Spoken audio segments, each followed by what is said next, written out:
So good evening everyone, hopefully you can all hear me. I'm a contaminated land professional. I've worked with Barclays for 5 years now. I come from a contracting background, so these are the types of projects that I've done for the last nearly 20 years.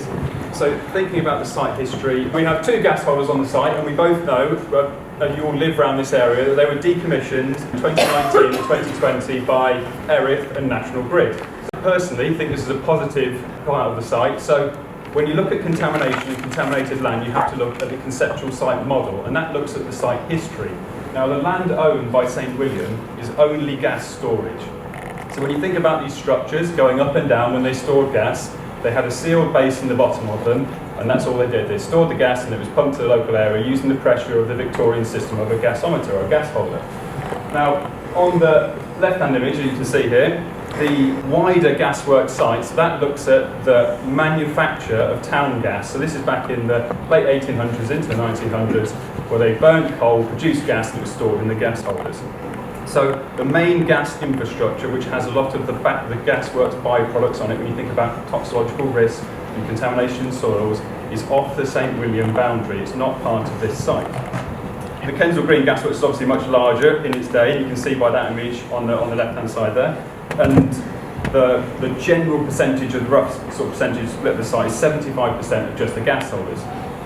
A couple of images taken during the decommissioning work. So I was actually on site in the middle photograph. I took that photograph, and you can see it doesn't take a genius to work out that there might be contaminated material within that central photograph there, because it's black in colour. During the decommissioning of the holders, all contamination, all waters, contaminated sludge was removed from the gas holders. Fully cleaned out, fully decommissioned, all the metal work was removed, and obviously the superstructures were taken down as well. The gas holders were then backfilled, you can just see on the image on the right-hand side there, with clean imported materials. This is recycled aggregate that was brought to site and placed in the gas holders because it's a health and safety risk to leave them open, because they were designed to have water in them and they have a potential to collapse or the bases blow out.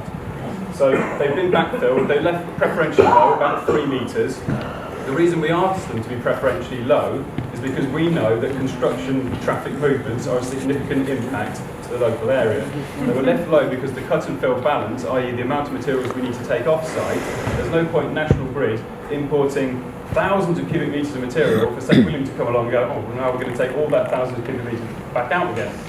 So they're preferentially low for that reason, which is an early design approach that we've had. When you look at the environmental sensitivity of this site, we have a service level agreement with the Environment Agency, which means that we have direct dialogue with them. They looked at this site, and when you look at the geology of the surrounding area, there's 75 metres of London clay that sits below the site. That is impermeable. It prevents contaminated materials from getting through it and getting into the aquifer. We have about 4 metres of made ground, which is just from the wider gasworks off our site boundary. And the majority of that material will be removed as part of the enabling works in the remediation programme. So when you think about contaminated land, it's a horrendous amount of acronyms. There's loads of compounds and chemicals involved, and it's something that we'll happily talk about. But the way that the strategies are set are through land contamination risk management. It's a government website. You can go onto it, you can Google it, and it will talk you through these logical steps of how a specialist consultant will work through the remediation strategy and the risk assessment process. So stage 1, which we've already completed, is called a preliminary risk assessment. So this is basically a desk-based study. So a specialist environmental consultant will review all the historical information, so that's the history of the site, the legacy, the types of contamination that might be on site, the groundwater, previous boreholes, trial pits, and any other further legacy issues. That PRA, the preliminary risk assessment, is submitted as part of the planning application. That will be freely available for anyone to look at. The next stage is intrusive site investigation work. So this is where we install boreholes, we complete trial pits, and that gives evidence of exactly what's on the site, exactly what's in the soil profile, and exactly what's in the lower groundwater. Because there's such a huge amount of London clay that sits below it, there's actually not an aquifer that sits in between, because it's just made ground and then London clay. So there's no significant risk of harm or movement of contaminated materials off the site boundary in a lateral migration, and it can't go downwards either because of the London clay.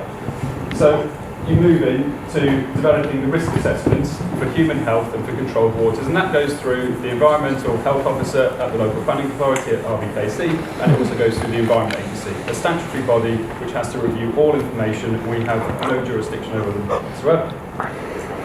Once you get into stage 2, that's basically setting what's called a remediation options appraisal.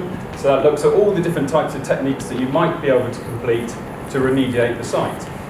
On this particular site, looking at the initial information that we have, obviously we have to go through stage 1 in its entirety, but it's highly unlikely that there's going to be any active treatment. So that could be groundwater treatment, or on previous sites it can be stabilisation or bioremediation. It's unlikely that's going to be proposed because it's a very small area, there's limited contamination on site, and part of the construction sequence and the enabling works is going to remove that contamination and take it off site. We move into stage 3, and stage 3 is obviously when we have a fully designed remediation strategy approved by the Environment Agency, and we cannot start works. We cannot start works until that has been approved. We do employ the environmental consultant. We have discussed on other projects whether third parties review that information as well, and that's something that we're open to explore. But the strategy itself is developed, approved by the Environment Agency, and then we get to the point where we can actually commence works. All of that, roughly, you can take an 18-month process to do it. So it's not, we turn up on day 1, we do some boreholes, we produce a report, we get it approved, and off we go. It is a long process, and it takes a lot of review with the statutory bodies. Is that process started? Just the first section, the preliminary risk assessment, which is the desk-based study. So it's not just desk-based, it says intrusive site investigation works. So it's not just desk-based. What we've delivered so far is just the preliminary risk assessment, the desk-based study. So we've actually engaged with a consultant team now called Tetra Tech, specialists in environmental consultancy. They also work with National Grid when they own the site, so they have an understanding of the site in its previous condition as well as its condition. The site still open storage category that is not sufficiently safe for residential housing. Correct. So the work that we are going to deliver is to remediate the site into suitable for residential housing, i.e. residential development. So at the moment you could... haven't highlighted that in your presentation. Can we just, because I really have one question I want to ask. Yeah, we can definitely come on to that. There's only a few more slides to go, and probably some of the most important bits that we'll hear about as well. So this is a very emotive issue, and I can appreciate the room here that people are concerned when remediation works are ongoing. What are the potential impacts to the surrounding area? And there are people fear for their own human health and what kind of toxicological risk there might be. So you have what's called volatile organic compounds, VOCs, and these are potentially released if you're doing large-scale earthworks on contaminated sites. Not just gasworks sites, it could be any type of brownfield site, petrol stations. If you monitor these particular types of compounds, is you set up things called 10x tubes. So on the image here, you can just see a very small metal tube, and it has a carbon insert. And you leave that for a 2-week period, and it absorbs any contaminants. Now that could be from the exhaust from a car, the diesel generator, using VOC paints in close proximity, or it could be remediation works in contaminated land. The way that we complete monitoring is you have to do baseline monitoring. Now we set, because Berkeley understand the potential issues around working on contaminated sites, 3 months minimum baseline monitoring to understand the current site conditions, the people that are working near it, the people from a leasing perspective, if it's not for residential and it's commercial units, and that data is gathered to ensure that we have that baseline set in position so we can track that during the remediation works, and we can monitor if there's any deviation from that previous position. Coming on to your point about live monitoring, so we also set up live monitoring stations on all of our projects. These are at the site boundary. They run 24/7, 24 hours a day. They collect data on the total VOCs, so if a vehicle parks next to it, it immediately alarms. There are a traffic light system that gives us thresholds, and the idea is the traffic light system will go green, amber, red. Red is not you have surpassed the threshold and there's a potential risk. Red is you should reassess what you're doing on site and put in place further mitigation measures, or stop works and reassess completely. But the idea of this equipment is it runs for 24/7 all the time, and it's assessed by a specialist environmental consultant and an air quality consultant. It's also linked to a weather station, so obviously we look at prevailing wind direction, dust movements from site. We also complete active monitoring. So this is on our own workforce because protect, local communities and the wider environment, but we don't want our own workforce and the people that work with us in working on these sites to obviously potentially come into contact with contaminated materials. So these are pinned to people's lapels. They take active readings. It's a pump sample. It goes to a laboratory where it's analysed. All of this data is collated. If there's any potential risk, then obviously works would stop immediately. So we encourage people in the local area, and we've done this on other projects. It shouldn't be a silent activity. If you feel there's a potential issue with regards to the project works that are ongoing, then it should be raised and it should be brought forward to our project managers and the main project team. So we're actually putting out odour diaries as well. So again, this starts as a baseline position. So this is well before we even start works, and it goes into the initial enabling works and the remediation. People in the local community have the ability through WhatsApp or through filling in these forms to engage with the site team and say, well, actually on this particular day, at this particular time, I believe there was an issue and I smelled an odour. Now we can then work that back through, looking at what the particular contractor is doing on site, what activities were occurring, and then we can work out whether it's actually something that our site was doing, or maybe, you think about these accumulative effects of a wider development going on, whether it was a different consultant, contractor, or development in the local neighbourhood. So there's a huge sort of hierarchy that we apply to ensure that all of the data is gathered, it's delivered through RBKC in a transparent manner, and is visible to the local communities and stakeholders that are involved. So, final slide. From St William's sort of perspective, our priority is the health of the public and our own workers out on these particular types of sites and these projects.